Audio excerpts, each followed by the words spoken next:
Metro ಪ್ರಯಾಣ ದರ ಹೆಚ್ಚಳದ ಬಳಿಕ ಮೆಟ್ರೋ ರೈಲಿನಲ್ಲಿ ಪ್ರಯಾಣಿಸುವವರ ಸಂಖ್ಯೆಯಲ್ಲಿ ಇಳಿಕೆಯಾಗಿತ್ತು. ಆದರೆ ಈಗ ಮತ್ತೆ ಜನರು ಮೆಟ್ರೋದತ್ತ ಮುಖ ಮಾಡ್ತಾ ಇದ್ದಾರೆ. ಬೆಂಗಳೂರು ಟ್ರಾಫಿಕ್ನಿಂದ ಬೇಸತ್ತ ಜನ ಮತ್ತೆ ಮೆಟ್ರೋವನ್ನೇ ಅವಲಂಬಿಸ್ತಾ ಇರೋದು ಅಂಕಿ ಅಂಶಗಳಿಂದ ತಿಳಿದು ಬಂದಿದೆ. ಏಪ್ರಿಲ್ 17ರಂದು ಮೆಟ್ರೋದಲ್ಲಿ ದಾಖಲೆ ಸಂಖ್ಯೆಯಲ್ಲಿ ಜನ ಪ್ರಯಾಣಿಸ್ತಾ ಇದ್ದಾರೆ. ನಮ್ಮ ಮೆಟ್ರೋ ದೈನಂದಿನ ಪ್ರಯಾಣಿಕರ ಸಂಖ್ಯೆ ಏಪ್ರಿಲ್ 17ರಂದು ದಾಖಲೆಯ ಮಟ್ಟದಲ್ಲಿದ್ದು ಗಮನ ಸೆಳೆದಿದೆ.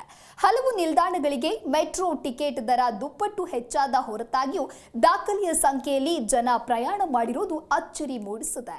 ಏಪ್ರಿಲ್ 17ರಂದು ಒಟ್ಟು 9,08,153 ಪ್ರಯಾಣಿಕರು ಮೆಟ್ರೋದಲ್ಲಿ ಪ್ರಯಾಣಿಸಿದ್ದಾರೆ ಎಂದು ಬಿಎಂಆರ್ಸಿಎಲ್ ತಿಳಿಸಿದೆ.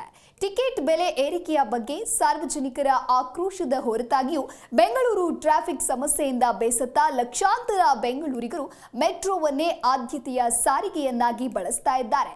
ಒಟ್ಟಾರೆಯಾಗಿ ಇದೀಗ ದೈನಂದಿನ ಪ್ರಯಾಣಿಕರ ಸಂಖ್ಯೆ ದಾಖಲೆ ಮಟ್ಟ ತಲುಪಿದ್ದು ಅಚ್ಚರಿಗೆ ಕಾರಣವಾಗಿದೆ.